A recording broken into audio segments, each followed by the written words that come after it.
اس نے شکل بھی نہیں بنائی. تو یہ مرزائی جو ہے اپنے آپ کو مسلمان کیوں کہلاتی ہے؟ یہ مسلمان نہیں ہے، یہ اسلام کا دعویٰ کرتے ہیں اور اپنے آپ کو مسلمان کہلاتے ہیں، حالانکہ یہ مسلمان نہیں ہے. یہ پاکستان کے قانون کے مطابق یہ کافر ہیں اور یہ کافر بن کے رہ سکتے ہیں مسلمان میں، مسلمان بن کے اسلامی ملک کے اندر یہ رہ نہیں سکتے. تو بہرحال یا ایھا الذین آمنوا اذکروا اللہ ذکرا کثیرا، یہ خطاب ہے کہ ایمان والوں، اے ایمان والوں یاد کرو اللہ کو ذکرا کثیرا، بہت زیادہ یاد کرنا. وسبحوہ بکرۃ واسیلا، اور تسبیح پڑھیں اس کی صبح بھی اور شام بھی. هو الذی یصلی علیکم وملائکتہ، وہ اللہ یصلی علیکم رحمت بھیجتا ہے تم پر، وملائکتہ اور اس کے فرشتے بھی. شاہ عبد القادر نے معنی کیا ہے کہ یصلی علیکم شاباشیں بھیجتا ہے تم پر. کیا بھیجتا ہے؟ شاباشیں. لیخرجکم من الظلمات، اس رحمت کی برکت سے جی، تاکہ نکالے تمہیں شرک و کفر کے اندھیروں سے الی النور، نور ایمان اور توحید کی طرف. وکان بالمؤمنین رحیما، اور ہے اللہ مومنوں کے ساتھ رحم کرنے والا. اللہ بڑے مہربان ہے جی ایمان والوں پر.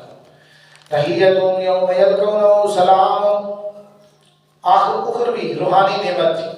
فرمایا ان کی مبارکباد ہوگی اس دن، یلقونه جس دن وہ اللہ سے ملیں گے، سلام سلام کے لفظ کے ساتھ. ان کا تحفہ قیامت کے دن جب خدا سے ملاقات ہوگی نا جی ایمانداروں کی، تو تحفہ ان کو کیا ملے گا؟ سلام سلام سلام، سلامتی ہو تم پر، سلامتی ہو تم پر. اعد لهم اجرا کریما، اور تیار کیا ہم نے ان کے لیے اجر عزت کا. یا ایھا النبی انا ارسلناک شاہدا، اے نبی بے شک ہم نے بھیجا ہے آپ کو شاہدا، حق بتلانے والا. شاہ ولی اللہ نے معنی کیا ہے جی رحمہ اللہ. شاہدا کا معنی کیا کیا جی؟ حق بتلانے والا، اپنی توحید کا گواہ بنانا. اگر گواہ والا ہی معنی کرنا ہے تو پھر معنی کیا کرنا ہے؟ اپنی توحید کا گواہ بنا کر بھیجا ہے. ومبشرا، دوسری صفت حضور کی، اور خوشخبری دینے والا. ونذیرا، تیسری صفت، اور ڈرانے والا. وداعیا الی اللہ، چوتھی صفت، اور بلانے والا اللہ کی طرف باذنہ، اس کے حکم کے ساتھ. وسراجا منیرا، پنجویں صفت، اور چمکنے والا چراغ. سراج کہتے ہیں چراغ، منیر کہتے ہیں روشن، روشن چراغ. یہ حضور کی صفت ہے جی. چراغ اس لیے کہا، چراغ سے روشنی لی جاتی ہے، اسی طرح حضور سے ہدایت کی روشنی لی جاتی ہے. میرا نبی ہدایت کی روشنی دیتا ہے، رہنمائی کرتا ہے ہدایت کی طرف، ایمان کی طرف. وبشر المؤمنین، اور خوشخبری دینے والا ایمان والوں کو. بِأَنَّ لَهُمْ أَجْرًا مِّنَ اللَّهِ فَضْلًا كَبِيرًا، بے شک ان کے لیے اللہ کی طرف سے فضل ہے بہت بڑا. وَلَا تُطِعِ الْكَافِرِينَ وَالْمُنَافِقِينَ، اور نہ بات مانے کافروں کی اور منافقوں کی. وَدَعَ اور چھوڑے ان کی تکلیفوں سے، کو تکلیفیں دیتی ہیں نا. دیکھو جی شادی کر لیں گے، ایک اور شادی کے شادیاں نہیں سی، یا دیکھو اپنی بہو سے نکاح کر لیا، اس طرح کی غلط غلط باتیں. فرمایا توکل علی اللہ، بھروسہ کیجیے اللہ پر. توکل کس پہ کرنا ہے جی؟ اللہ. وکفا باللہ وکیلا، اور کافی ہے اللہ کارساز. یا ایھا الذین آمنوا اذا نکحتم المؤمنات، ایمان والوں کے لیے خطاب ہے جی. اے ایمان والو جب نکاح کرو تم مومن عورتوں سے، ثم طلقتموہن، پھر طلاق دو تم ان کو، من قبل ان تمسوہن، پہلے اس کے کہ تم ہاتھ لگاؤ ان کو. فما لکم علیہن من عدۃ، پر نہیں ہے تمہارے لیے ان کے اوپر کوئی عدت تعتدونہا جس کو تم شمار کرتے ہو. فمتعوہن، پس نفع دو ان کو، آدھا مہر دو جی. وسرحوہن سراحا جمیلا، اور رخصت کرو ان کو اچھے طریقے سے رخصت کرنا. یہ بھی مسئلہ ہے کہ کوئی بندہ کسی عورت سے نکاح کرتا ہے، ابھی وہ اپنے گھر بیٹھی ہے، بیٹے بیٹھی ہے، شادی نہیں ہوئی، رخصت نہیں ہوئی، اب اس کو طلاق دے دیتا ہے، تو اس عورت کی کوئی عدت نہیں ہے. اس کی عورت کی کوئی عدت نہیں ہے. وہ عورت فوراً ہی دوسرے دن تیسرے دن جب چاہے آگے نکاح کر سکتی ہے، کیونکہ ابھی تک رشتے نہیں ہوئی، اس خاوند کے پاس ہی نہیں آئی، تو عدت کیڑی چیز کی، کوئی چیز کی عدت نہیں ہے۔ البتہ اس کا مہر جو ہے نا، مثلا 20,000 مقرر ہوا تھا مہر، تو اب اس کو 10,000 دینا پڑے گا، آدھا مہر ہوگا جی۔ جس عورت کی شادی نہیں ہوئی، خاوند کے گھر نہیں آئی، اپنے بیٹے بیٹھی ہے، طلاق ہو گئی، اس کی عدت بھی نہیں ہے، اور اس کا مہر بھی کتنا ہوگا؟ آدھا مہر ہوگا۔ اور اس کو آدھا مہر، متعوہن سے مراد لکھ لو آدھا مہر، بس نفع دو ان کو، کیا مطلب؟ آدھا مہر دو۔ وسبیہن سراحا جمیلا، اور رخصت کرو ان کو اچھے طریقے سے رخصت کرنا۔ یا ایھا النبی انا احللنا لک ازواجک اللاتی، یہاں سے بھی حضور علیہ السلام کے لیے اللہ نے 4 قسم کی عورتوں کو حلال کیا ہے کہ میرا نبی ان 4 قسم کی عورتوں سے آپ نکاح کر سکتے ہیں، ان کے علاوہ اور کسی عورت سے آپ نے نکاح نہیں کرنا۔ اس کی پہلی قسم تھی، اے نبی انا احللنا لک، بے شک ہم نے حلال کی ہے آپ کے لیے، ازواجک، آپ کی بیویوں میں سے، اللاتی آتیت اجورہن، وہ بیویاں جن کو آپ مہر دے دیں۔ یہ پہلی قسم کی عورتیں ہیں۔ ہر وہ عورت سے آپ شادی کر سکتے ہیں جس کو آپ مہر دیں اور اپنی بیوی بنا لیں، چاہے وہ قریشی خاندان کی ہو، چاہے کسی اور خاندان کی ہو، چاہے وہ ہجرت کرنے والی ہو، چاہے وہ مہاجرہ نہ بھی ہو، تو آپ مہر دے کے جس سے چاہیں نکاح کر سکتے ہیں۔ پہلی قسم جی مبہورہ اس کو کہتے ہیں، مہر والی عورتیں آپ کے لیے حلال ہیں۔ وما ملکت یمینک مما افاء اللہ علیک، دوسری قسم کی عورتیں، وہ عورتیں مالک ہوئے آپ کا دائیں ہاتھ، آپ کے دائیں ہاتھ مالک ہوئے ان کی لوٹیاں جی، مما افاء اللہ علیک، ان میں سے جو عطا کی ہے اللہ نے آپ کو، یہ لوٹیاں یہ بھی نبی کے لیے کیا ہے؟ حلال ہے۔ وبنات عمیک، تیسری قسم کی عورتیں جی حضور کے خاندان کی جو ہے، فرمایا اور بیٹیاں تیرے چچا کی، باپ کے خاندان کی عورتیں، وبنات عماتک، اور بیٹیاں تیری پھوپھی کی، وبنات خالک، اور بیٹیاں تیرے ماموں کی، وبنات خالاتک، اور بیٹیاں تیری خالاؤں کی، اللاتی ہاجرنا، وہ جنہوں نے ہجرت کی ہے آپ کے ساتھ۔ یہ قید جو ہے نا اعتراضی ہے جی، محاکہ والی، جنہوں نے ہجرت کی ہے نا میرا پیغمبر آپ کے خاندان کی عورتوں میں سے، آپ ان کے ساتھ جس کے ساتھ مرضی چاہیں نکاح کر سکتے ہیں، وہ آپ کے لیے حلال ہے، چاہے آپ کے ساتھ ہجرت کی ہے یا آپ کے بعد ہجرت کی ہے یا آپ سے پہلے ہجرت کی ہے، جس طرح بھی ہجرت جنہوں نے کی ہے نا ان کے ساتھ جو ہے آپ نکاح کر سکتے ہیں۔ وَامْرَأَةً مُؤْمِنَةً، چوتھی قسم کی عورت تھی، وہ عورت جو آ کر کہے کہ حضور میں اپنا نفس آپ کو ہبہ کرتی ہوں، بغیر مہر کے، بغیر کسی چیز کے میں آپ سے نکاح کرتی ہوں، تو بغیر نکاح کے میرا پیغمبر مہر کے آپ اس سے چاہیں تو نکاح کر سکتے ہیں۔ یہ چوتھی قسم ہے۔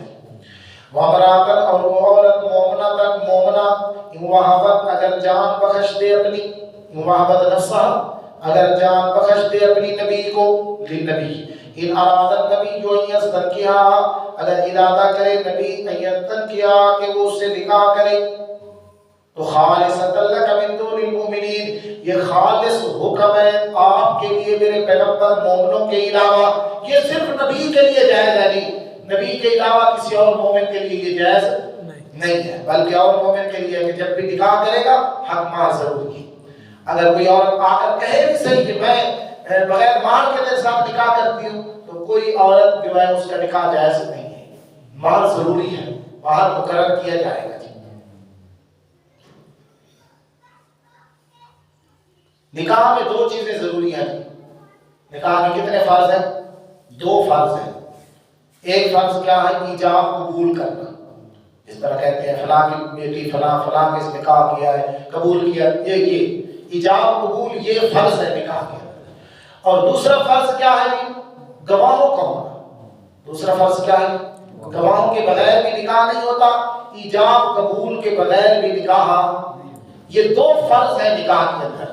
اور حق مال جو ہے یہ واجب ہے. یہ حق مال کیا ہے؟ واجب ہے. دعوت ولیمہ بھی سنت ہے اور مٹھائی تقسیم کرنا یہ چھوارے وغیرہ یہ بھی کیا ہے؟ سنت ہے. ٹھیک ہے. اور یہ ایک چیز واجب ہے اور دو کیا ہے؟ فرض ہے. ہاں جی. قَدْ عَلِمْنَا مَا فَرَضْنَا عَلَيْهِمْ فِي أَزْوَاجِهِمْ، تحقیق جانتے ہیں ہم جو ہم نے مقرر کیا ہے مومنوں کے بارے میں، مومنوں کے اوپر فی ازواجہم ان کی بیویوں کے بارے میں. کون سا جی؟ حق مال. ہمیں پتا ہے وہ ان کے اوپر واجب ہے، نبی پہ واجب نہیں ہے. وما ملکت ایمانہم لکی لا یکون علیک حرج، اور جو مالک ہوئے ان کے دائنے ہاتھ لکی لا یکون علیک حرج تاکہ نہ ہو آپ کے اوپر کوئی تنگی. وکان اللہ غفورا رحیما، اور ہے اللہ بخشنے والا رحم کرنے والا. دیکھو جی نبی علیہ السلام نے یہ جو 4 قسم کی عورتیں حضور کے لیے جائز تھیں. پہلا نکاح حضور کا 25 سال کی عمر میں ہوا حضرت خدیجہ الکبریٰ رضی اللہ تعالیٰ عنہا سے، اور ان کی عمر کتنی تھی؟ 40 سال تھی. 40 سال. پھر دیکھو اگر یہ جس طرح یہ مستشرقین یہ اعتراض کرتے ہیں نعوذ باللہ حضور کے اوپر، دیکھو جی اتنی شادیاں کرتی ہیں، نعوذ باللہ شہوت پرست تھی، نعوذ باللہ ثم نعوذ باللہ. تو دیکھو ہم کہتے ہیں اگر شادیاں کرنی تھی زیادہ تو پھر جوانی میں کرتے نا. جوانی میں دیکھو شادی ہو رہی ہے 25 سال کی عمر 40 سال والی عورت سے شادی ہو رہی ہے، اور پھر دیکھو 53 سال تک حضور نے کوئی شادی نہیں کی. پھر دوسرا نکاح حضور نے 53 سال کی عمر میں جا کیا. 53 سال جب انسان ڈھلنا شروع ہو جاتا ہے. جوانی دیکھو حضور کی، جوانی ایک بیوی نہیں سی. جب حضور ڈھلنے شروع ہو گئے پھر زیادہ نکاح ہو رہی ہیں تو یہ صرف دین کی وجہ سے ہو رہی ہیں اور دین کی اشاعت اور دین کو پھیلانے کی خاطر ہو رہی ہیں، مگر نہ کشاوت پرستی نہیں تھی نعوذ باللہ من ذالک.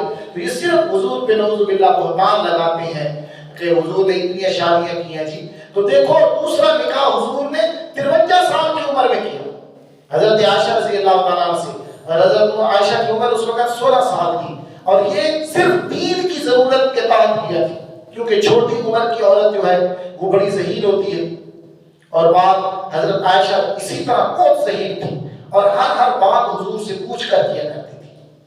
اور حضور نے فرمایا میرے پورے دین کا آدھا حصہ اکیلی عائشہ صدیقہ سے جا کے سیکھو. بہت بڑی عالمہ تھی جی حضرت عائشہ رضی اللہ تعالیٰ عنہا دین کی، حتیٰ کہ ما اشکل اصحاب محمد صلی اللہ علیہ وسلم. نبی علیہ السلام کے صحابہ کو اگر کسی مسئلے کے اندر اشکال ہوتا، کوئی مسئلہ ان کے اس سے حل نہ ہوتا، تو صحابہ بڑے بڑے مشکل مسئلوں کا حل اگر آگے پوچھتے تھے تو حضرت عائشہ سے پوچھا رضی اللہ تعالیٰ عنہ. بہت بڑی فقیہ تھی، قرآن کی بہت بڑی عالمہ تھی، دین کی بہت بڑی عالمہ تھی حضرت عائشہ رضی اللہ تعالیٰ عنہ. اور یہ نکاح بھی اسی وجہ سے ہوا تاکہ حضور کا دین جو ہے وہ محفوظ فرما لے. اور حضرت زینب سے حضور کا پھر نکاح ہوا اس رسم کو توڑنے کے لیے. حضرت زید کی بیوی جو تھی یہ اس رسم کو توڑنے کے لیے پھر یہ نکاح ہوا. پھر ہوئی ابن اختب کی بیٹی حضرت صفیہ رضی اللہ تعالیٰ عنہ سے نکاح ہوا جس کی وجہ سے سارا قبیلہ مسلمان ہو گیا. پھر بنو امیہ قبیلہ جو ہے بنو امیہ یہ حضور کا بڑا مخالف تھا جی، جس سے حضرت ابو سفیان تھے، یہ پہلے مسلمان نہیں تھے، بعد میں یہ بھی مسلمان. تو نبی علیہ السلام نے بنو امیہ میں حضرت ام حبیبہ رضی اللہ تعالیٰ عنہ ان سے نکاح کیا.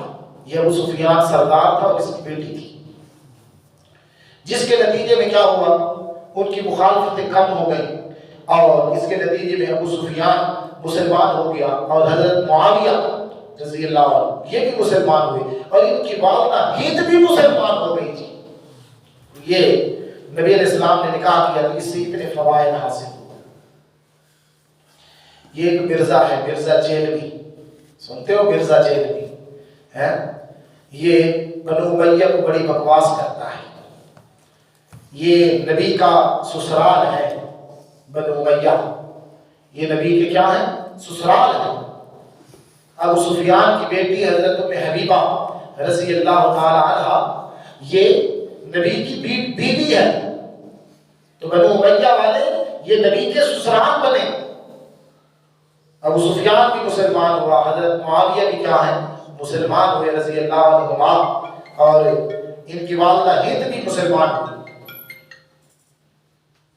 بہرحال ترجی من تشاء منہن، یہ حضور کے لیے باری بھی نہیں تھی، یہ اللہ نے ہٹا دی۔ عام مومن کے لیے تو یہ ہے نا، ایک سے زیادہ شادیاں کرے گا تو باری مقرر کرنا ضروری ہے، دونوں بیویوں کے درمیان باری مقرر ہوگی، ایک دن اس کے پاس رہنا ہے، دوسرے دن دوسری بیوی کے پاس رہنا ہے، اس بیوی کو جتنا خرچہ دینا ہے اس کو بھی اتنا دینا ہے، جتنا اس کے ساتھ جس طرح معاملہ کرنا ہے اسی طرح، یعنی یہ برابری عام بندے کے لیے فرض ہے، ضروری ہے بیویوں کے درمیان عدل و انصاف کرنا۔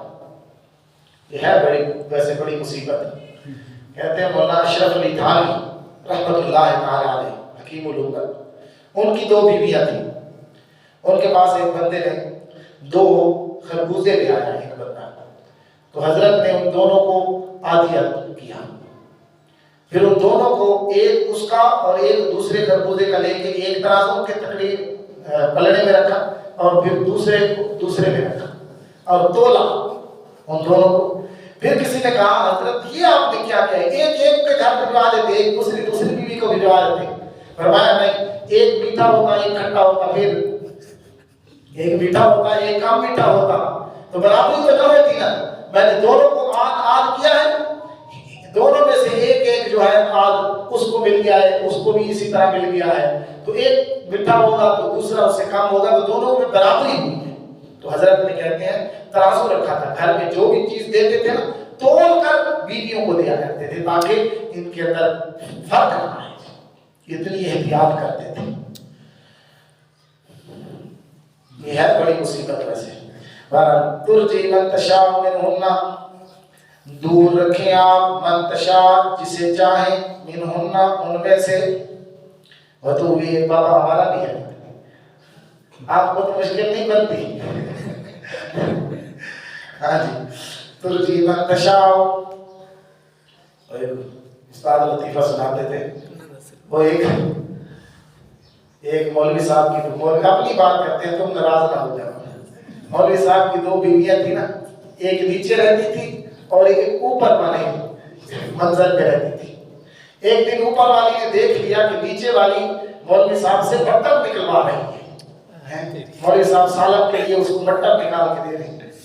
دوسرے دن باری دوسری کے پاس تھی، جب اس کے پاس گئے تو اس نے 5 کلو کے مٹر منگوائے ہوئے تھے، 5 کلو مٹروں کا شاپر اس نے بھی سامنے رکھ دیا، کہا کل اس کو مٹر نکال کے دے ہے نا، ادھر یہ بھی نکال، کہتا ہے 5 کلو تھے، اب میں کیا کرتا، 5 کلو تو سارا دن مٹر ہی نکالتا رہا۔ بہرحال ترجی من تشاء منہن، دور رکھیں آپ جس کو چاہیں ان میں سے، یعنی اس کی باری ہٹا دیں، آپ کو اجازت ہے۔ وتوی الیک من تشاء، اور اپنی طرف باری دیں جسے چاہیں، ومن ابتغیت ممن عزلت، اور جس کو آپ چاہیں، ممن عزلت جس کو آپ نے پہلے الگ کیا تھا باری میں، اس کو اپنے پاس بلا لیں۔ فلا جناح علیکم، بس نہیں ہے گناہ آپ پر۔ کتنی صورت ہے جی؟ ایک صورت یہ ہے کہ کسی بیوی کی باری ختم کر دیں، میں اس کے پاس نہیں جاؤں گا، آپ کو اختیار ہے، کوئی گناہ نہیں آپ میں۔ دوسری کیا ہے کہ جس کی باری کسی کو باری دے دیں، کسی کی پہلے ختم ہوئی، اس کو اپنے پاس پھر بلا لیں، تو اس کی کوئی آپ کے اوپر گناہ نہیں ہے جی، آپ کر سکتے ہیں۔ پھر پہلے اس کی ایک کی باری ختم کر دی تھی، پھر اس کی باری شروع کر دی، تو آپ کے اوپر کوئی گناہ نہیں ہے کسی قسم کا، حضور کے لیے یہ باری مقرر نہیں تھی۔ اللہ نے فرمایا یہ کیوں؟ ذالک ادنیٰ، یہ زیادہ قریب ہے، تقر اعینہن، تاکہ ان کی آنکھیں ٹھنڈی رہیں، ولا یحزن، اور وہ غم نہ کریں، ویرضین، اور راضی رہیں، بما آتیتہن کلہن، جو تم ان کو دے، کلہن سب کو، واللہ یعلم ما فی قلوبکم، اللہ جانتا ہے جو تمہارے دلوں میں ہے، وکان اللہ علیما حکیما، اور ہے اللہ جاننے والا حلیما، حوصلے والا۔ اس کی سمجھ آئی ہے کہ ان تقر اعینہن ولا یحزن ویرضین، آنکھیں ٹھنڈی ہوں ان کی. کیا مطلب ہے جی؟ یہ کتنا بڑا احسان کیا ہے جی. نبی نے ہم پر کتنا احسان کیا. آپ کی بیویوں کی آنکھیں ٹھنڈی ہوگی کہ ہمارے خاوند پہ، حضور پہ ہماری باری مقرر نہیں تھی. حضور کی مرضی، جس کے پاس جائیں جس کے پاس نہ جائیں. لیکن حضور نے ساری زندگی جی باری پھر بھی سب کی برابر رکھی تھی. حضور نے کسی کے فرق نہیں آنے دی. حتیٰ کہ حضور سفر پہ جاتے تھے تو آپ قرآن اندازی کرتے تھے بیویوں کے درمیان، اور جس بیوی کا نام قرے میں نکل آتا حضور اسی کو ساتھ لے جاتے تھے. اور آپ نے باری مقرر کی ہوئی تھی، سب بیویوں کو باری باری ان کے پاس جایا کرتے تھے. تو فرمایا اس میں ان کی آنکھیں ٹھنڈی ہوگی کہ نبی کا ہم پر کتنا احسان ہے جی. باوجود ہے کہ نبی اس بات کا کوئی پابند نہیں ہے، لیکن پھر بھی حضور باری ہمیں برابر دیتا ہے، کسی پہ فرق نہیں کرتا. تو اس میں ان کی آنکھیں ٹھنڈی ہوگی، وہ غمخوار نہیں کریں گی اور آپ پہ راضی رہیں گی. آپ جس جو بھی ان کو دیں گے وہ آپ خوش ہو جائیں گے آپ سے. لا یحل لک النساء من بعد، نہیں ہے حلال آپ کے لیے عورتوں میں سے اس کے بعد. ان 4 قسم کی عورتیں میں نے بیان کر دی ہیں. پہلی قسم کی وہ جن کو حضور مہر دے کے بیوی بنا دیں. دوسری قسم کی وہ جو غلام ہیں جی ان کو. تیسری قسم کی کیا ہے؟ آپ کے خاندان میں سے جی، حضور کے خاندان میں سے جو ہے وہ جن نے ہجرت کی ہے. اور چوتھی قسم کیا ہے جی؟ چوتھی قسم کی وہ عورت جو اپنا نفس حضور کو ہبہ کرتی ہے، وہ عورت بھی حلال ہے. نہیں ہے حلال ان 4 کے بعد. ولا تبدل بہن، اور تبادلہ جائز بھی نہیں کہ ان کے بدلے میں من ازواجہن، اپنی بیویوں میں سے کوئی آپ بدل لیں. جو ہے نا کہ ایک کو چھوڑ دیں اس کے بدلے میں کسی اور سے نکاح کر لیں، اس طرح بدلنا بھی نہیں ہے جی. ولو اعجبک حسن، اگرچہ اچھا لگے آپ کو ان کا حسن و جمال، الا ما ملکت یمینک، مگر جو مالک ہوئے آپ کے دائیں ہاتھ. ہاں باندیاں، نوکرانیاں، غلام، وہ جو ہے ان کو آپ رکھ سکتے ہیں، وہ حلال ہیں آپ کے لیے. وقال اللہ علی کل شیء رقیبا، اور ہے اللہ ہر چیز پہ نگران. یا ایھا الذین آمنوا لا تدخلوا بیوت النبی، یہ خطاب ہے مومنوں کے لیے بھی. اس طرح ہوا حضور کی جب شادی ہوئی نا حضرت زینب بنت جحش رضی اللہ عنہا سے، تو حضور نے ولیمہ بھی بنایا جی. ولیمہ سنت ہے، بکری ذبح کی گئی، سالن پکایا گیا، حلوہ پکایا گیا، اور حضور نے صحابہ کو دعوت پہ بلایا تھا. تو صحابہ آئے نا جی، انہوں نے کھانا کھایا اور بیٹھ گئے گپ و شپ میں. پتہ نہیں خیال ہوگا کہ پھر بھوک لگے گی، پھر حضور کے گھر سے کھائیں گے. حضور کے گھر سے آج کھانے کا موقع ملا ہے تو کھانا کھا کے بیٹھے ہیں. حضور علیہ السلام جاتے اور پھر واپس آ جاتے کہ یہ اب جائیں تو میں اپنے گھر جاؤں. اس دور میں یہ ایک کمرہ تھا، اس پہ پردہ لٹکا ہوا تھا، اور حضور کی جو دلہن تھی حضرت زینب رضی اللہ تعالیٰ عنہا وہ اس کمرے میں تھی. تو حضور چاہتے تھے کہ یہ اب چلے جائیں تو میں اپنے گھر جاؤں، گھر والوں کے پاس. کھانا کھا لیا ہے، کام ختم ہو گیا ہے، لیکن وہ پھر بھی گپوں میں بیٹھے ہیں صاحب. تو اللہ نے آیت نازل کی کہ یہ بات میرے نبی کو تکلیف دیتی ہے اور میں اللہ اپنے نبی کی تکلیف برداشت نہیں کرتا. وہ تو شرم و حیا کا پیکر ہے میرا محمد صلی اللہ علیہ وسلم. وہ تو حیا کی وجہ سے وہ تمہیں نہیں کہتا کہ تم اٹھ کے چلے جاؤ. اللہ نے فرمایا میں حق ضرور بیان کرتا ہوں، میں اللہ نہیں چھوڑتا، میں حق مسئلہ بیان کر دیتا ہوں. لہذا میرے نبی کے پاس بلائے، اللہ نے آداب بیان کیے. جب میرا نبی بلائے نہیں تو تم نے نہیں آنا، بلائے تو تم کھانے کے پکنے کے انتظار میں بھی نہ بیٹھے رہا کرو کہ پک سیدھے کھا کے بیسو. نہیں، پتہ لگے کہ نہیں پکا چلے جایا کرو، جب پک جائے پھر آ جایا کرو. پھر کھا کے پھر بیٹھے نہ رکھے کرو کہ گپے لگانے کے لیے، کھا کے نکل گیا کرو. تو یہ مسئلہ اللہ نے صحابہ کے لیے بیان کیا. اے نبی، ہاں یا ایھا الذین آمنوا، اے ایمان والو، لا تدخلوا بیوت النبی، بغیر بلائے نہ داخل ہوا کرو نبی کے گھروں میں. ایک تو ہے اجازت کے بغیر بھی کوئی نہ آئے، بغیر بلائے بھی کوئی نہ آئے. الا ان یؤذن لکم، مگر اس صورت میں کہ تمہیں اجازت دی جائے الی طعام، کھانا کھانے کے لیے، غیر ناظرین، لیکن خیال کرنا ہے اس طور پر کہ ناظرین انتظار کرنے والا ہو، انعام ہو اس کے پکنے کی. پہلے بھی گھنٹہ نہ ٹوٹ کیا کرو، پہلے گھنٹہ مان کے بیٹھے رہو، انتظار کرو پکا دی.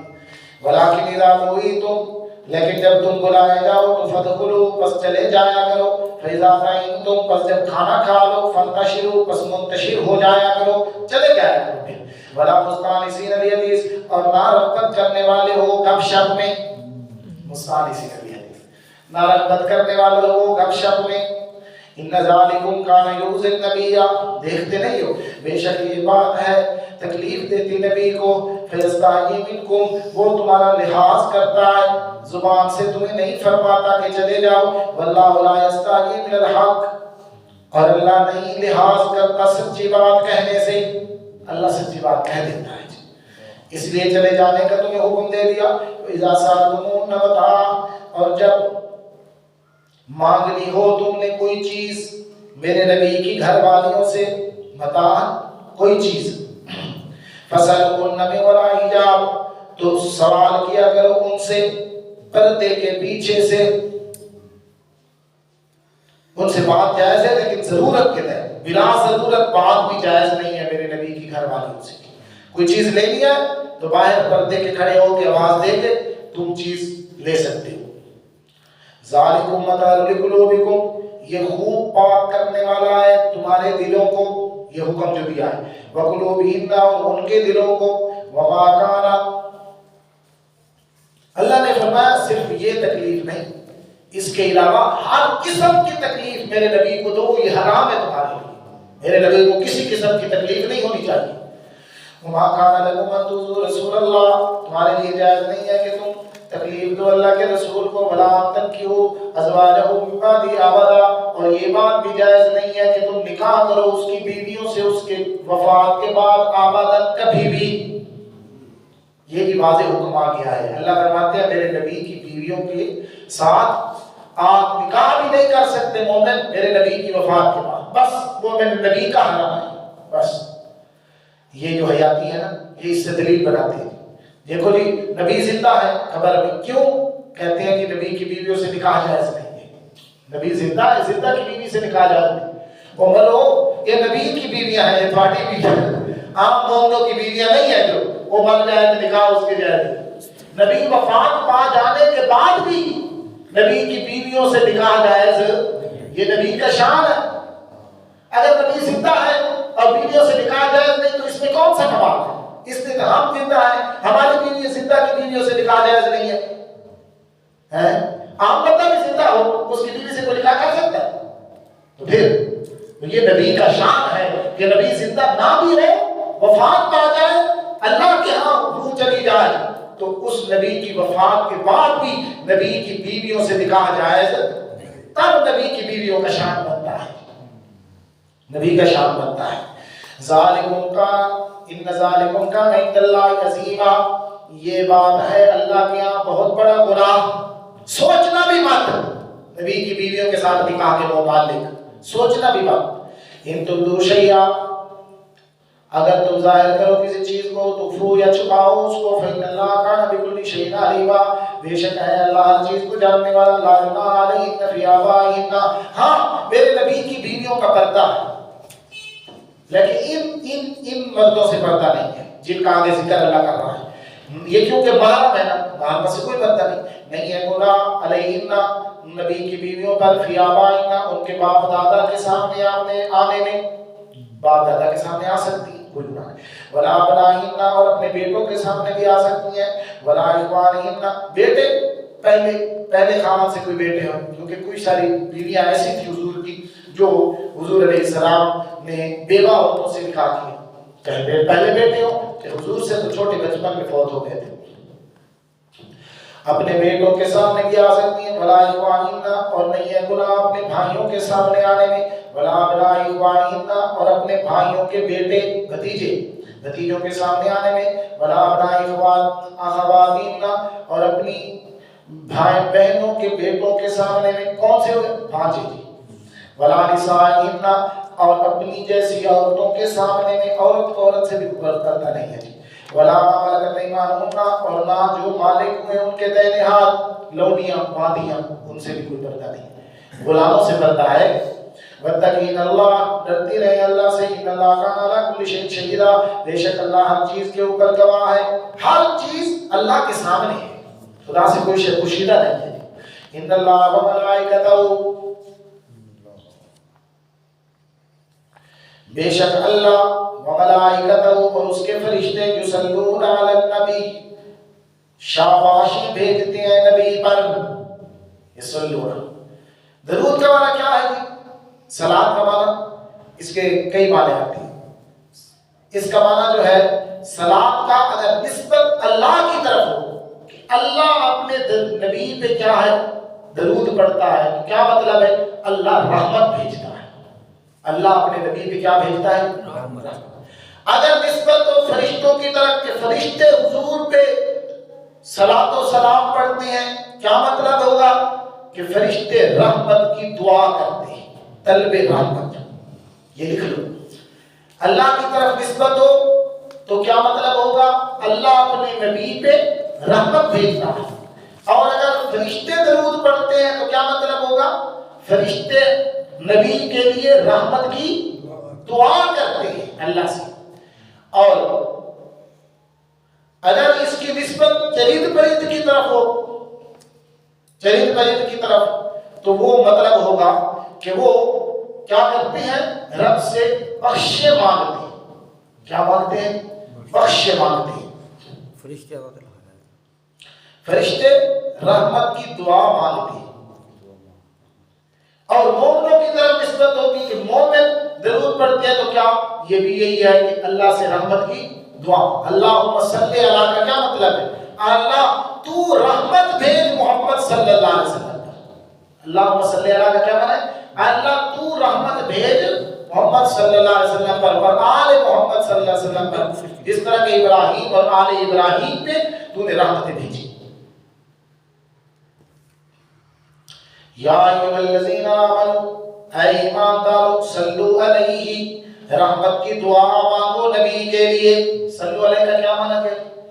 رحمت کی دعا مانگو نبی کے لیے. وسلموا تسلیما، اور سلام بھیجو سلام کہہ کر. سمجھو جی، ایک ہے سلام، سلام کا تو پتہ لگ گیا ہے نا کہ رحمت کی دعا مانگنا. ایک ہے سلام پڑھنا. سلام کیا ہے؟ صحابہ کرام یہ آیت نازل ہوئی تو حضور کی خدمت میں آئے، یا رسول اللہ سلام کا تو ہمیں پتا ہے، اللہم صلی علی محمد وعلی آل محمد، یہ درود پڑھنا ہے، یہ ہم نماز میں آپ پہ پڑھتے ہیں. سلام کیا ہے؟ تو حضور نے فرمایا السلام علیکہ ایھا النبی ورحمۃ اللہ وبرکاتہ. یہ سلام ہے جی. جب ہم اتحیات میں بیٹھ کے باادب ہو کے حضور پہ کیا پڑھتے ہیں؟ درود بھی پڑھتے ہیں، درود کے ساتھ یہ سلام بھی پڑھتے ہیں. السلام علیکہ ایھا النبی. یہ ہے. یہ کئی لوگ پڑھتے ہیں کہ الصلاۃ والسلام علیکہ یا رسول اللہ. ٹھیک ہے؟ حدیث کی کوئی کتاب اٹھاؤ تمہیں یہ درود کہیں نہیں ملے گا. یہ بناوٹی درود ہے، بناوٹی. حضور نے کون سا درود بتایا جی؟ اللہم صلی علی محمد وعلی آل محمد کما صلیت علی ابراہیم وعلی آل ابراہیم انک حمید مجید. اللہم بارک علی محمد وعلی آل محمد کما بارکت علی ابراہیم وعلی آل ابراہیم انک حمید مجید. تو یہ درود ہے جی. یہ جو یہ پڑھتے ہیں نا، اس کا کوئی ثبوت نہیں. حضور کے دور میں اذان آتی تھی کہ نہیں آتی؟ حضرت بلال اذان دیتے تھے کہ نہیں دیتے تھے؟ ان کی اذان تو حدیثوں میں ذکر ہے، لیکن یہ صلاۃ و سلام. ابو معذورہ حضور کا صحابی ہے، وہ بھی مؤذن ہے. 3 مؤذن تھے حضور کی زندگی میں ہی. حضرت عبداللہ ابن ام مکتوم نبینا صحابی تھے، اور حضرت بلال اور حضرت ابو معذورہ رضی اللہ تعالی رضوان اللہ تعالی علیہ اجمعین. تو یہ 3 مؤذن ہیں نبی علیہ السلام کی. اور حدیث کی کوئی کتاب اٹھاؤ، یہ تینوں مؤذن جب بھی اذان شروع کرتے تھے تو کس سے شروع کرتے تھے؟ اللہ اکبر اللہ اکبر. کوئی سلام نہیں تھا. یہ ہم نے بنا لیا ہے، یہ ہمارا بناوٹی ہے. اور پھر دیکھو، اگر پھر کہتے ہیں یہ اصل درود ہے جی، اصل درود کو بھول گئے ہیں. درود ابراہیمی افضل درود ہے. سارے درود اکٹھے کرو، درود ابراہیمی کا مقابلہ کوئی درود نہیں کر سکتا جی. کیوں؟ اس کی ایک دلیل یہ بھی ہے کہ اگر اس سے کوئی افضل درود ہوتا تو نماز میں اس کے پڑھنے کا حکم دیا جاتا. اس سے کوئی افضل درود ہوتا تو نماز میں اس کے پڑھنے کا حکم دیا جاتا. جب نماز میں یہ درود پڑھا جاتا ہے کہ سب سے کیا ہے جی افضل درود ہے. یہ بناوٹی درود ہے، اس کی کوئی قرآن و حدیث کے اندر ثبوت کوئی نہیں ہے جی. ان الذین یؤذون اللہ ورسولہ، بے شک وہ لوگ جو تکلیف دیتے ہیں اللہ کو اور اس کے رسول کو. کس طرح جی؟ اللہ کو تکلیف دیتے ہیں، خدا کو کوئی تکلیف دے ہی نہیں سکتا. ان کے گمان میں یہ ہے کہ کفر کرتے ہیں، خدا کی نافرمانی کرتے ہیں تو خدا کو تکلیف دیتے ہیں. رسول کو تکلیف کس طرح دیتے ہیں؟ کفر کر کے، باتیں بنا کے. یہ جو لوگ اللہ اور اس کے رسول کو تکلیف دیتے ہیں لعنہم اللہ فی الدنیا والآخرہ، لعنت ہے ان پہ اللہ کی اور دنیا میں اور آخرت میں. وَأَعَدَّ لَهُمْ عَذَابًا مُهِينًا، اور تیار کیا اللہ نے ان کے لیے ذلت کا عذاب. وَالَّذِينَ يُؤْذُونَ الْمُؤْمِنِينَ، اور وہ لوگ جو تکلیف دیتے ہیں ایمان والوں کو، مومن مردوں کو اور مومن عورتوں کو، بغیر ما اکتسبوا، بغیر عملوں کے جو انہوں نے کیے ہیں. ایک کام ہی نہیں کیا مومن مردوں نے مومن عورتوں نے، ایسے بہتان لگا دیا. فقد احتملوا بہتانا واسما عظیما، تاکہ اٹھاتے ہیں وہ بہتان و اسم مبینہ اور گناہ کھلا. یا ایھا النبی قل لازواجک، یہ نبی کے لیے خطاب ہے جی. اے نبی کہہ دیجیے اپنی بیویوں کے لیے، وبناتک، اور اپنی بیٹیوں کے لیے. یہ شیعہ لوگ کہتے ہیں یہ نبی کی ایک ہی بیٹی ہے. کیا کہتے ہیں؟ حضرت فاطمہ بس رضی اللہ تعالیٰ. قرآن کیا کہتا ہے؟ وبناتک، ایک بیٹی نہیں تھی، جمع کا لفظ ہے جی، جمع کا. حضور کی 4 بیٹیاں تھیں. کتنی بیٹیاں تھیں؟ 4. حضرت خدیجہ رضی اللہ عنہا سے 4 بیٹیاں تھیں نبی علیہ السلام کی، اور 2 بیٹے پیدا ہوئے نبی علیہ السلام سے.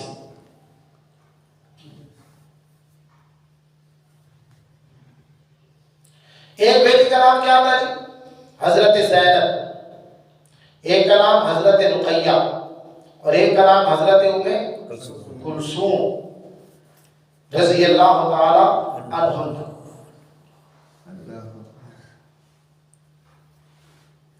یہ ہجرت سے نبوت سے پہلے کی حضور کی بیٹیاں پیدا ہوئی حضرت خدیجہ سے. ابھی تک آپ کو نبوت نہیں ملی تھی.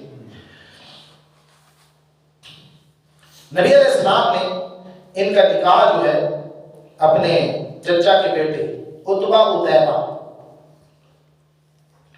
رقیہ رضی اللہ تعالی عنہ، ان کا نکاح عتبہ سے کیا، اور ام کلثوم رضی اللہ تعالی عنہ ان کا نکاح عتیبہ سے کیا. یہ آپ کے بھتیجے تھے. حضور نے رشتے پہلے نبوت ملنے سے پہلے یہ مشرک تھے، ان کے ساتھ کیے ہوئے تھے. جب حضور کو نبوت ملی اور آپ نے اعلان نبوت کیا تو یہ ان کا باپ آیا، ابو لہب ان کا باپ تھا. تو یہ آیا، اس نے کہا میں تم پہ راضی نہیں ہوں گا، جاؤ محمد کی بیٹیوں کو طلاقیں دو.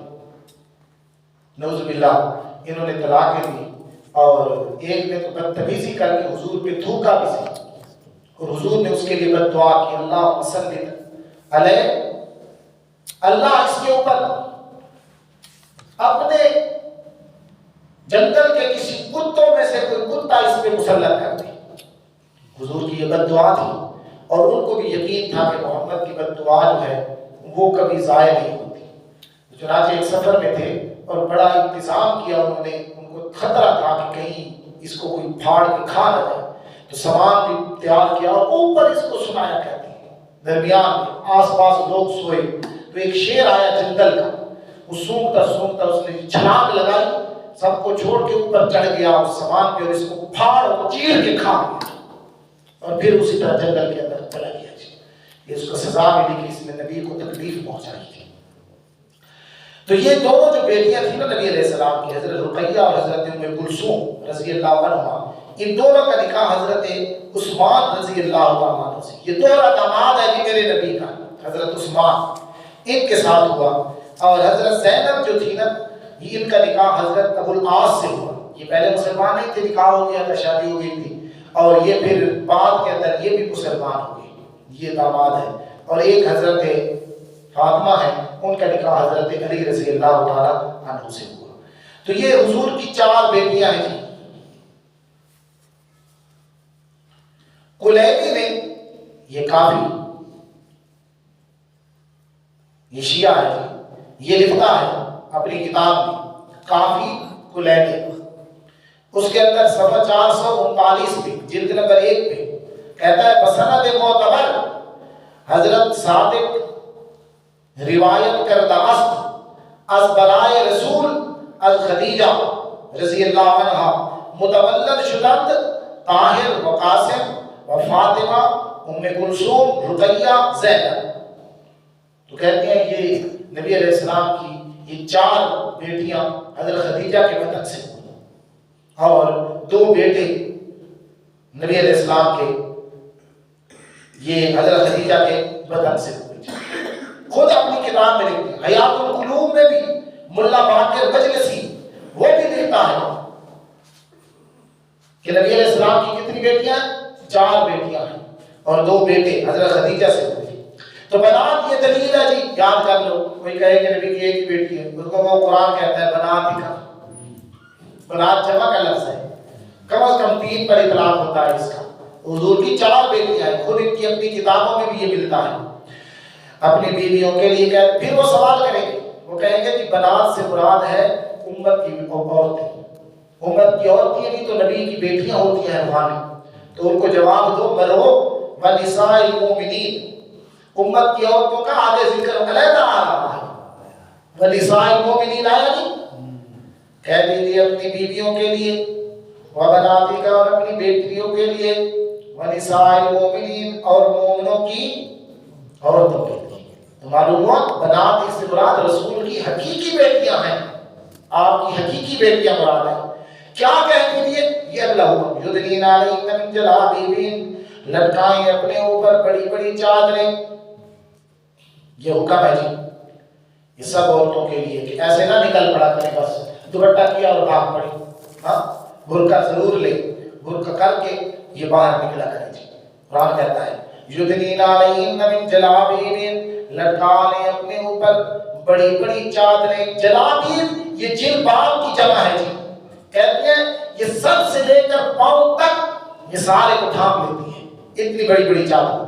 ذالک ادنیٰ یعرفن ولا یؤذین، یہ زیادہ قریب ہے کہ وہ پہچانی جائے. فلا یؤذین، پس نہ تکلیف دی جائے. وقال اللہ غفورا رحیما، اور ہے اللہ بخشنے والا رحم کرنے والا. اس طرح پتہ کہ منافق پہلے ازواج ہوتا تھا مومن عورتیں ازواج مطہرات بھی، یہ قضائے حاجت کے لیے صبح اندھیرے میں گھر سے باہر نکل جاتے تھے. واش روم وغیرہ گھروں میں تو اس طرح ہوتے نہیں تھے آج کل جس طرح ہے، تو دور جانا پڑتا تھا. تو منافق چھیڑتے تھے عورتوں کو، کیا کرتے تھے؟ چھیڑتے تھے. تو جب ان سے کہا جائے کہ مومنوں کی عورتوں سے یا ازواج مطہرات سے تم اس طرح حرکتیں کر رہے ہو، اونچی اونچی آوازیں کرنا، بولنا، اس طرح چھیڑ چھاڑ کرنا، تو کہتے تھے ہم نے سمجھا کہ باندھیاں جا رہی ہیں، ہمیں پتہ نہیں لگا جی. تو اللہ نے فرمایا تم برقعے کر کے گیا کرو. اب ان سے پوچھیں گے، اب یہ چھیڑیں گے نا، اب یہ نشانی ہوگی کہ جو برقع کر کے جا رہی ہے یہ کوئی باندھی نہیں ہے، یہ کوئی عام عورت نہیں ہے، یہ مومنوں کی عورت ہے، یہ نبی کی گھر والی ہے، یہ نبی کی بیٹی ہے، یہ عام عورتوں کی عورتیں ہیں. تو جب یہ پردوں میں تم جاؤ گے نا تو یہ زیادہ قریب ہے ان یعرفن کہ تم پہچانی جاؤ، ولا یؤذین، نہ تکلیف دی جاؤ، اسی میں تمہارے لیے بہتر ہے. تو یہ پردے کا اللہ نے حکم دیا تاکہ منافقوں کو موقع نہ ملے. اگر اس کے باوجود بھی اللہ فرماتے ہیں منافق باز نہ آئے نا، میرا نبی ان کو مدینے سے ہی نکال دو. اگر پھر بھی باز نہ آئے نا، ان کو مدینے سے نکال دینا ہے کہ تم چھیڑ چھاڑ کرتے ہو عورتوں سے. لئن لم ينتهي المنافقون، اسی کو کہا اگر باز نہ آئے منافق، پھر بھی شرارتوں سے باز نہ آئے. والذین فی قلوبہم مرض، اور وہ لوگ کہ ان کے دلوں کے اندر مرض ہے شہوت پرستی کی. والمرجفون، اور بری خبریں اڑاتے ہیں شہر کے اندر، بری بری خبریں اڑانے والے. لنغرینک بہم، میرا پیغمبر ہم مسلط کر دیں گے آپ کو ان کے اوپر. کس طرح بھی کہ ان کو آپ وہاں سے نکالنے کا حکم دے دیں گے، اب تم نکل جاؤ اس مدینہ شہر سے نکل جاؤ. ثم لا یجاورونک، پھر وہ ہمسائے نہیں بنیں گے آپ کے اس میں، الا قلیلا، مگر تھوڑے دن راہ سے دفع ہو جا سنا پہ. ملعونین، لعنت کیے ہوئے، کہیں نمازوں کی وہ جہاں کہیں پائے جائیں، مخذو، پکڑے جائیں، وقتلوا تقتیلا، اور قتل کیے جائیں، قتل کیا جانا. سنت اللہ فی الذین خلوا من قبل، یہ اللہ کا طریقہ ہے فی الذین، پہلے لوگوں میں جو گزر چکے ہیں فساد کرنے والے. وَلَن تَجِدَ لِسُنَّتِ اللَّهِ تَبْدِيلًا، اور ہرگز نہیں پائے گا تو اللہ کے طریقے کے اندر کو کوئی بدلنے والا، خدا کے طریقے کو کوئی بدل نہیں سکتا. یسألونک الناس عن الساعة، سوال کرتے ہیں آپ سے لوگ قیامت کے بارے میں. قل کہہ دیجیے انما علمها عند اللہ، بے شک اس کا علم میرے اللہ کے ہاں. وما یدریک لعل الساعة، اور تجھے معلوم نہیں ہے شاید کہ قیامت ہو قریب. قریبی آ گیا ہے، 4 سال رہ گیا ہے. اب کوئی نبی نہیں آنا، اب قیامت ہی قائم ہوگی. ان اللہ لعن الکافرین، بے شک اللہ نے لعنت کی ہے کافروں پر. کیا اللہ لعنت کرے تو کیا مطلب ہوتا ہے جی؟ رحمت سے دور کر دینا. وَأَعَدَّ لَهُمْ سَعِيرًا، اس لعنت کا اثر کیا ہے؟ تیار کیا ہے ان کے لیے بھڑکتی آگ کو. خالدین فیہا ابدا، ہمیشہ رہیں گے اس میں ہمیشہ رہنا. وَلَا يَجِدُونَ لَهُمْ وَلِيًّا وَلَا نَصِيرًا، نہیں پائیں گے وہ ولیًّا کوئی حمایتی، ولا نصیرا، اور نہ کوئی مددگار. ندامت کفار کی. یوم تکلم وجوہہم، جس دن پلٹے جائیں گے ان کے چہرے، فی النار، آگ کے اندر. یقولون، کہیں گے وہ، یا لیتنا، ہے کاش اطعنا اللہ، ہم نے بات مانی ہوتی اللہ کی، وَأَطَعْنَا الرَّسُولَ، اور بات مانی ہوتی رسول کی. وقالوا، اور کہیں گے اے ہمارے رب، اِنَّا أَطَعْنَا سَادَتَنَا، بے شک ہم نے بات مانی ہے اپنے سرداروں کی، وَكُبَرَاءَنَا، اور اپنے بڑوں کی، فَأَضَلُّونَا السَّبِيلَ، بس گمراہ کر دیا انہوں نے ہم کو سیدھے راستے سے. ربنا آتِهِمْ ضِعْفَيْنِ مِنَ الْعَذَابِ، اللہ دے ان کو دگنا عذاب. وَلَعَنْهُمْ، اور ان پہ لعنت کر، لعنت کبیرہ، بڑی لعنت کرنا. اب تو کہتے ہیں ساڑھے پیر دی کر ہے نہیں مانتے. کیا مطلب ہے؟ کیا کہے اللہ انہاں نوں دوہرا عذاب دے، جڑے اپنی نظراں نیازاں منتاں منوتیاں ساڈے کول لیندے ہیں، سجدے کرواندے ہیں، طواف کراندے ہیں، مزاراں دے دیگا پکواندے ہیں، غیر اللہ دے نام دی چیزاں دلواندے ہیں، سانو دستے نہ، سانو انہاں نے گمراہ کیتا ہے. اللہ انہاں نوں دوہرا عذاب دے. کیا ہے؟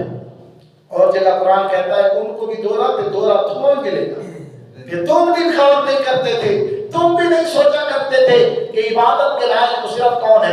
اللہ. اور نظر نیاز یہ عبادت ہے، اور عبادت تم غیروں کی جا کے کرتے تھے، اور الٹا پھر کہتے ہو انہاں نوں دگنا تے تساں کہڑے حاجی ہو.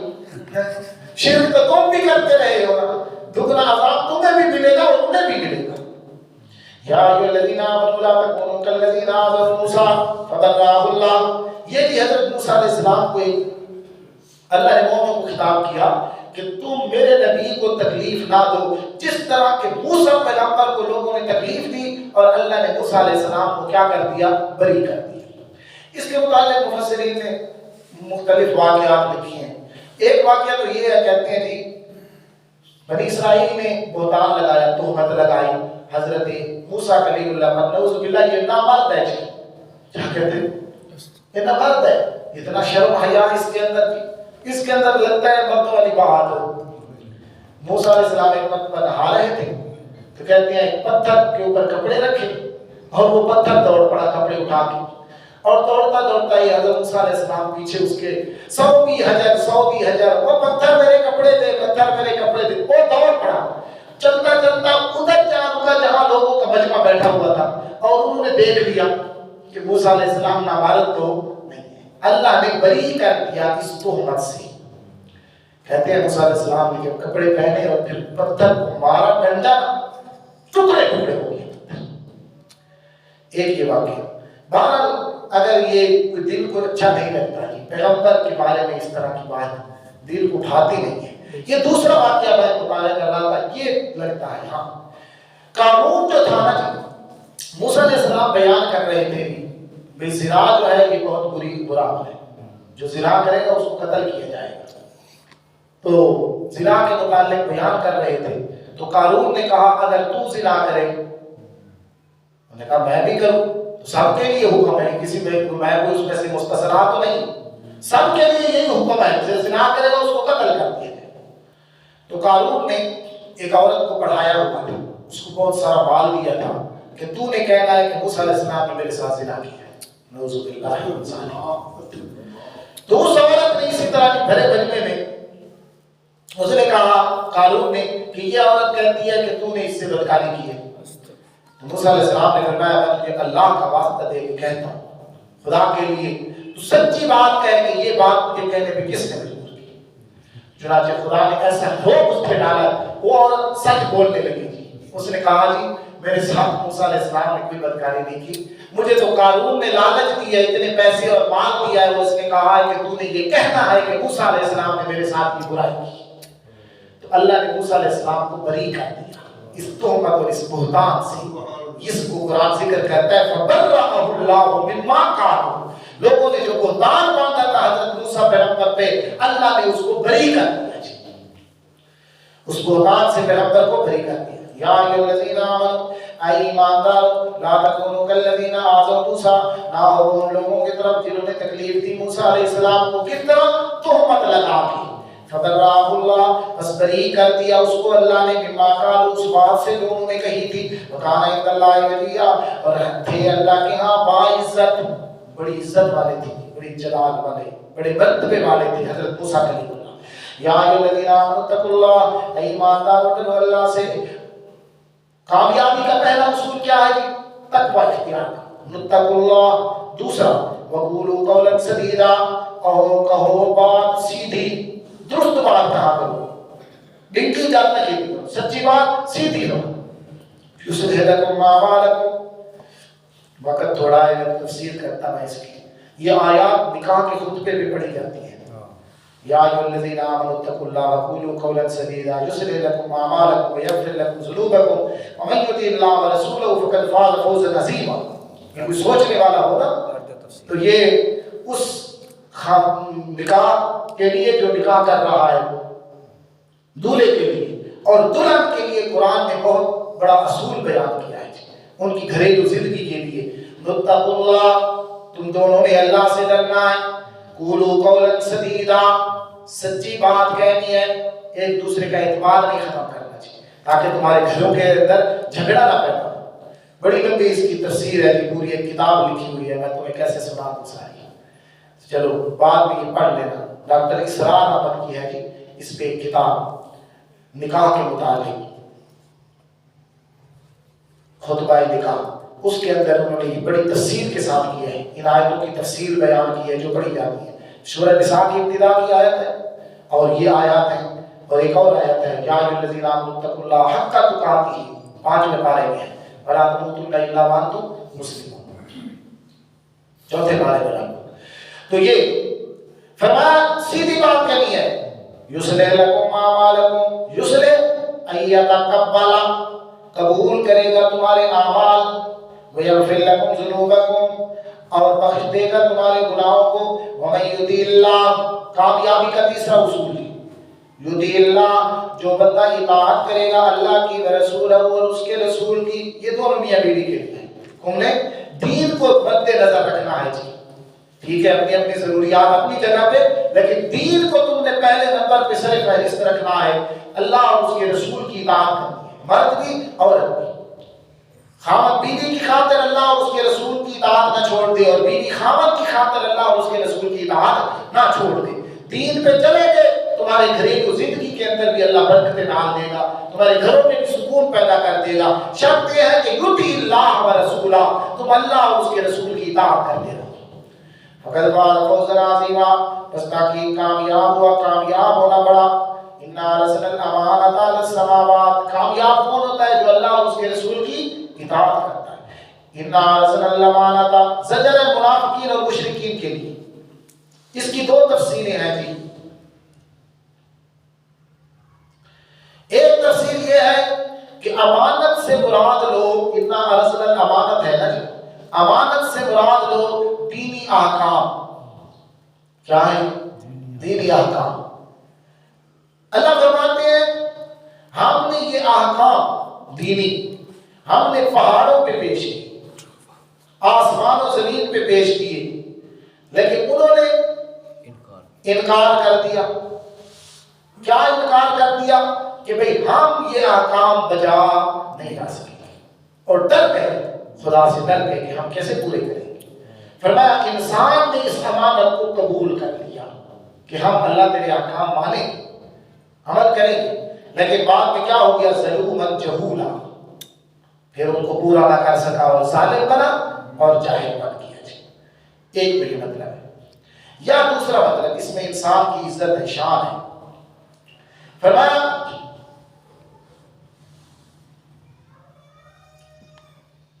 ہم نے امانت کو آسمان و زمین پہ پیش کیا،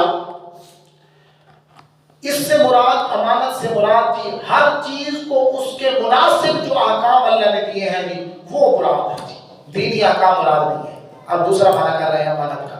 امانت سے مراد ہر ایک چیز کو اللہ نے اس کے مناسب جو احکام، درخت ہے کھڑا ہے جی کھڑا ہے، پہاڑ ہے جی پڑے ہیں جی پڑے ہیں، آسمان ہے جی وہ کھڑا ہے جی کھڑا ہے جب تک خدا کا حکم ہے جی، زمین ہے جی اس کو جب تک خدا کا حکم ہے یہ اسی طرح بچھی ہوئی ہے، فصلیں اگا رہی ہے، آسمان پہ بادل بنتے ہیں، بادل بارش برسا رہی ہیں جی، سورج ہے وہ اپنا مدار پہ چل رہا ہے جی، غروب ہوتا ہے طلوع ہوتا ہے، اسی طرح چاند ہے جی وہ بھی اپنی ڈیوٹی پوری دے رہا ہے، ستارے ہیں، یہ ساری چیزیں ہر چیز کو اللہ نے اس کے مناسب احکام دیے ہیں.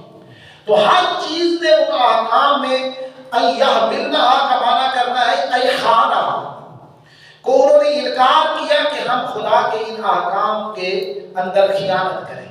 انہوں نے خیانت کرنے سے کیا کر دیا؟ انکار کر دیا اور ڈر گئے. حملہ الانسان، لیکن انسان کو جو اللہ نے اس کے مناسب احکام دیے نا، انسان نے اس میں خیانت کر دی. انسان نے اس میں کیا ہے؟ خیانت کر دی. پھر کیا بن گیا جی؟ ظالم بن گیا اور جاہل بن گیا.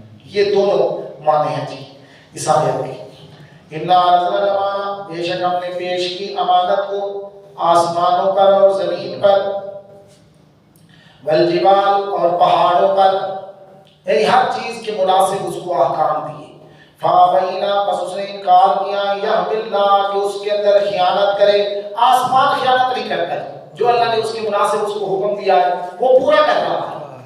فرشتے بھی کر رہے ہیں، زمین بھی کر رہی ہے، پہاڑ بھی اللہ نے حکم دیا پہاڑوں تمہیں لوگ کرے دیں گے اور تم سے نمک نکالیں گے، تمہیں ریزہ ریزہ بھی کریں گے، تمہیں کتنی قسمیں بناتے ہیں کہ یہ پتھروں کی ان میں سے ہیں، بجریوں کی بجری ہوتی ہے، اسی طرح اس کے علاوہ اور کیا کیا اس میں سے پھر پیس ڈالتے ہیں اس کو. لیکن انہوں نے چوں چرا بھی نہیں کرتے، وگرنہ ایک پتھر لگے نا تجھے دوسرے کو ہاتھ لگا پتہ لگتا ہے. ایک پتھر کو ہاتھ لگاتا اور وہ نکل کے تیرے سر پہ لگتا ہے، خون نکل آتا تو دوسرے کو ہاتھ لگاتا نہیں. اب تو پتھروں کو رگڑ رہا ہے.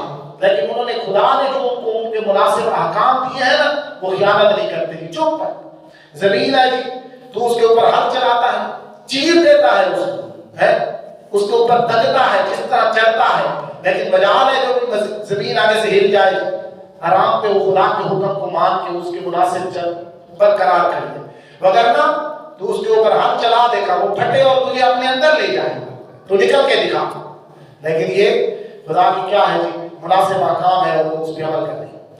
لیعذب اللہ المنافقین، تاکہ عذاب دے اللہ منافقوں کو، منافق مردوں کو اور منافقات اور منافق عورتوں کو، والمشرکین اور مشرکات مشرکین مردوں کو اور مشرکان عورتوں کو، یتوب اللہ علی المؤمنین والمؤمنات، اور متوجہ ہوتا ہے اللہ توبہ قبول کرتا ہے اللہ مومن مردوں کی اور مومن عورتوں کی. وکان اللہ غفور رحیم، ہے اللہ بخشنے والا رحم کرنے والا. سورہ سبا کا ربط لکھیں گے، دیکھ لیں ربط بھی.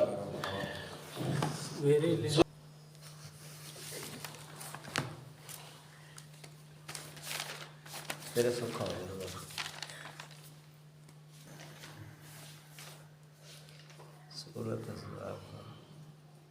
سورۃ سبا سے سورہ احزاب میں بیان کیا گیا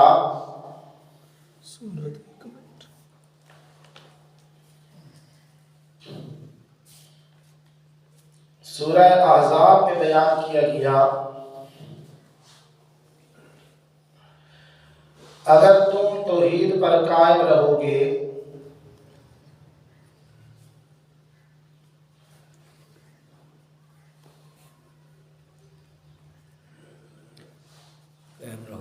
اگر تمہارے مقابلے میں احزاب ہی کیوں نہ آ جائیں.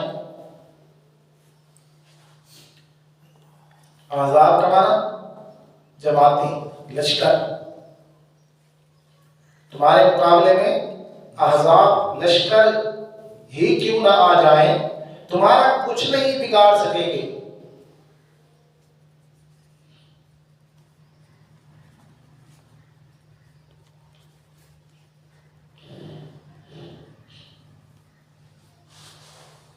اب اس صورت میں فرمایا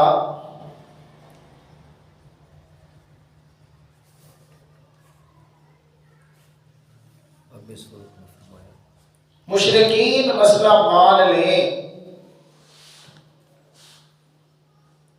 مشرکین مسئلہ مان لیں ان کے حق میں بہتر ہے۔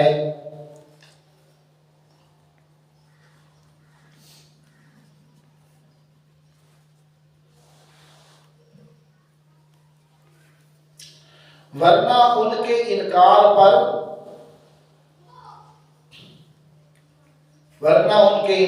پر انہیں وہی سزا دی جائے گی جو قوم سبا کو دی گئی۔ سبا کا رب آ گیا جی، انہیں وہی سزا دی جائے گی جو قوم سبا کو دی گئی۔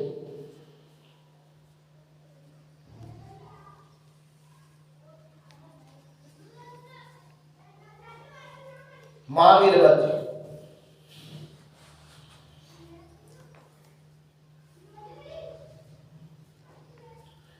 سورہ احزاب میں اس بات کا ذکر ہوا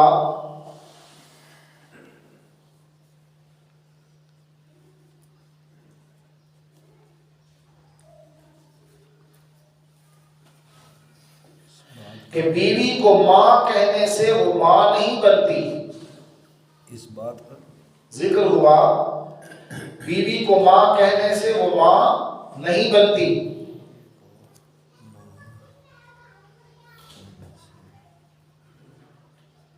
اور کسی کو منہ بولا بیٹا کہنے سے وہ بیٹا حقیقی نہیں بنتا۔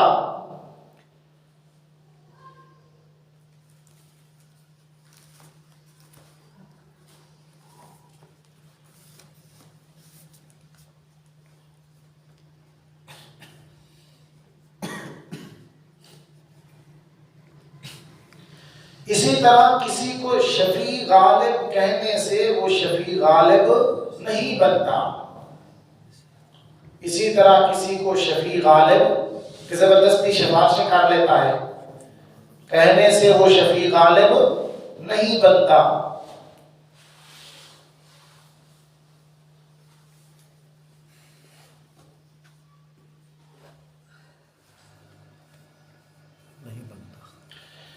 اب سورہ سبا میں فرمایا، اب سورہ سبا میں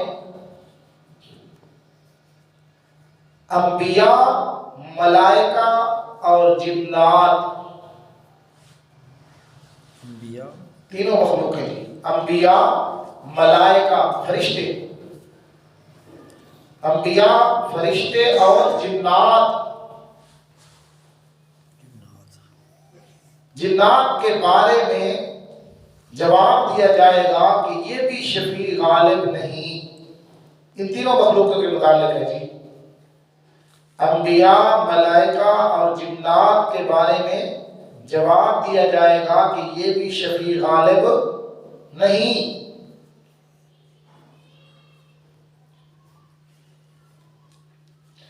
تمہارا یہ شبہ بھی دور کر دیتے ہیں۔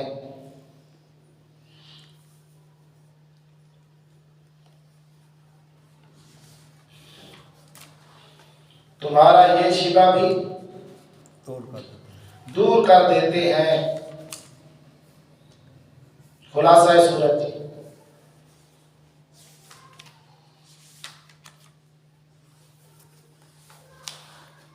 مرکزی مضمون اس کا یہ ہے کہ اللہ کے ہاں کوئی شفیع غالب نہیں۔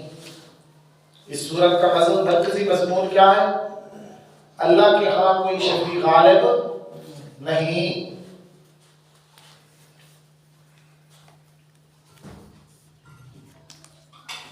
لہذا اسی کو پکارو۔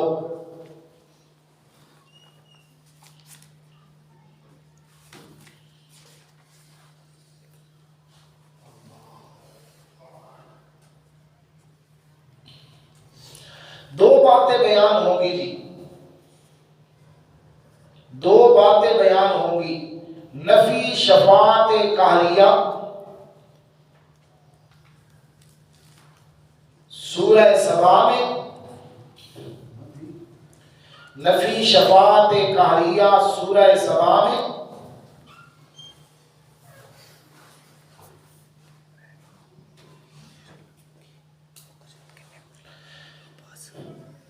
اور سورہ فاطر میں اس کا نتیجہ بیان ہوگا۔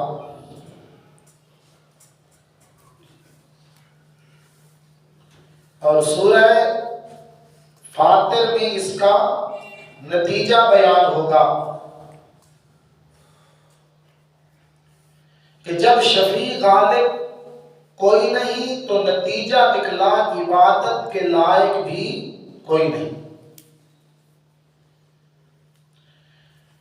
جب شفیع غالب کوئی نہیں تو عبادت صرف اسی کی کرنی ہے اور کسی کی نہیں کرنی۔ جب شفیع غالب کوئی نہیں تو نتیجہ نکلا عبادت صرف اسی کی کرنی ہے اور کسی کی نہیں کرنی۔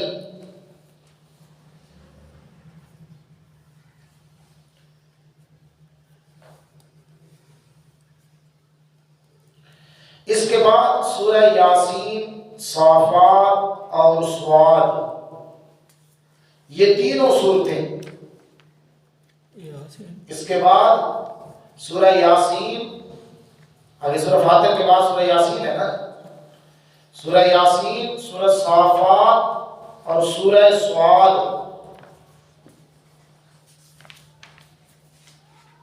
یہ تینوں صورتیں، یاسین اور صافات اور صاد، یہ تینوں صورتیں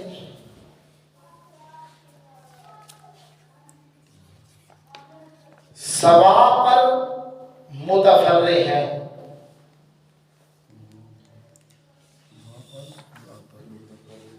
سبا پر متفرع ہیں۔ متفرع یہ مطلب یہی ہے کہ سورہ سبا والا مضمون ان میں ترقی کر کے بیان کیا جائے گا۔ سورہ سبا والا مضمون ان تینوں صورتوں میں ترقی کر کے ایک سے بڑھ کر ایک میں۔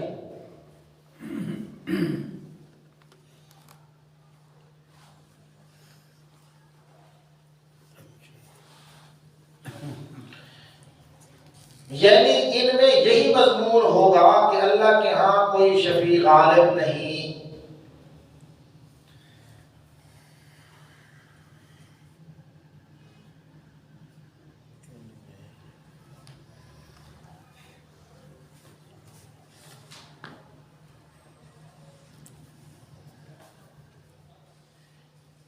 ان کے آگے سورت ہے سورہ زمر۔ ان تین سورتوں کے آگے پھر کیا ہے؟ سورہ زمر۔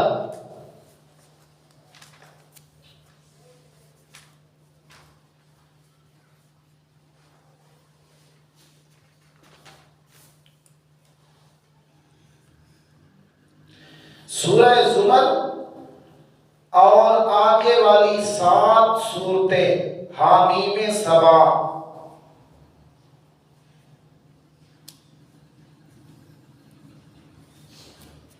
سورہ زمر اور آگے 7 صورتیں کون سی ہیں جن کا ابتدا کس سے ہوتی ہے؟ حامیم سے، ان کو کہتے ہیں حامیم سبا، 7 حامیموں والی صورتیں جن کی ابتدا میں حامیم کا لفظ آتا ہے۔ سورہ فاطر پر متفرع ہیں۔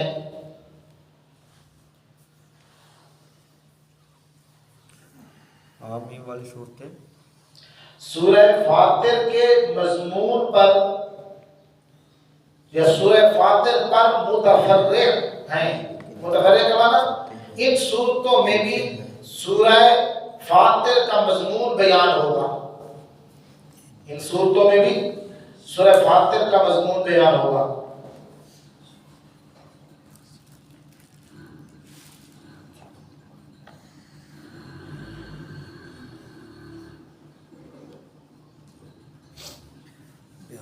کون سا لفظ فاطر کا مضمون کا نتیجے کے طور پہ کہ عبادت کے لائق بھی صرف اللہ۔ جب پہلے ثابت ہو گیا تو اب عبادت کے لائق بھی اللہ ہے، تو وہاں اس کو بیان کیا جائے گا۔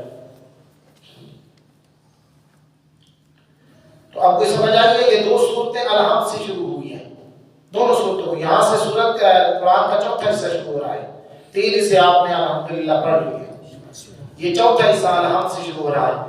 اب سوال ہوتا ہے کہ اگلی صورت بھی تو الحمد سے شروع ہو رہی ہے، تو جواب کیا ہے؟ اگلی صورت فاطر جو ہے نا وہ اسی سورہ سبا کے اوپر کا نتیجہ ہے. سبب بیان کیا کہ اللہ کے ہاں کوئی شفیع غالب نہیں ہے. آگے سورہ فاتر میں اس کا نتیجہ بیان کیا جب شفیع غالب کوئی نہیں تو عبادت کے لائق بھی اس کے سوا کوئی نہیں ہے.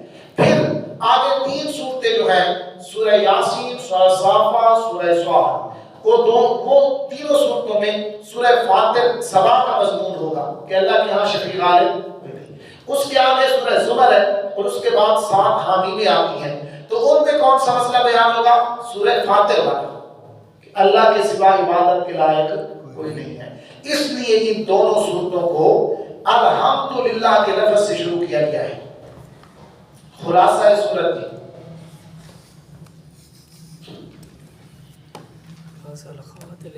نفی شفاعت قہریہ،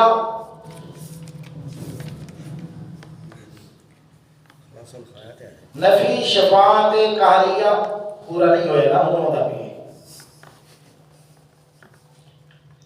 نفی شفاعت قہریہ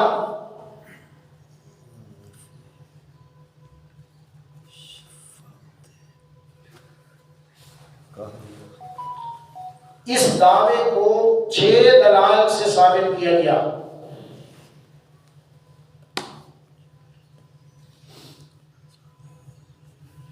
دلائل سے ثابت کیا گیا. ایک دلیل نقلی،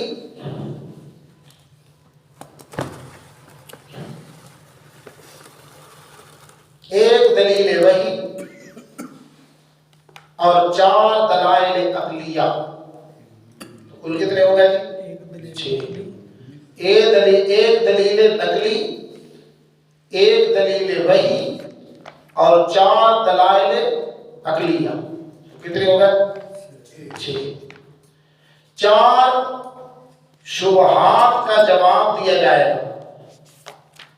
4 اعتراضات، سوالات، ان کا جواب ہوگا. 8 طریقۂ تبلیغ بیان ہوں گے.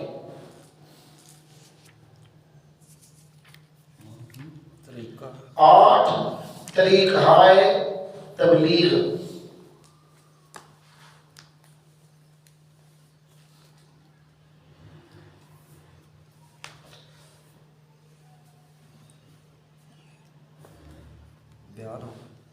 ہاں جی 8 طریقۂ تبلیغ بیان ہوں گے. بس سبحان ربک رب العزت عما یصفون وسلام علی المرسلین والحمد للہ رب العالمین.